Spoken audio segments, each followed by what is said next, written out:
masrahino srangengene mo. Hirap ng exam. Bagsak ako. Susan lang. Tignan niyo si Susan Balud.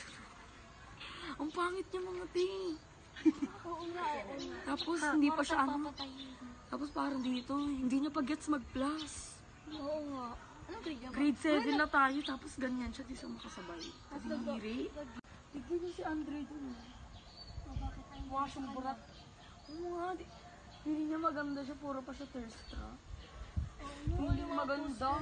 Ang highest naman niya, 83. Kaya nga parang siyang baliw, oh. Hey Bella, alis ka, nagagawa pa kami ng project namin. Sige, bye-bye. Sige, bye-bye, Be. Ingat ka. Ingat ka. Sana makauwi kang buhay, ah.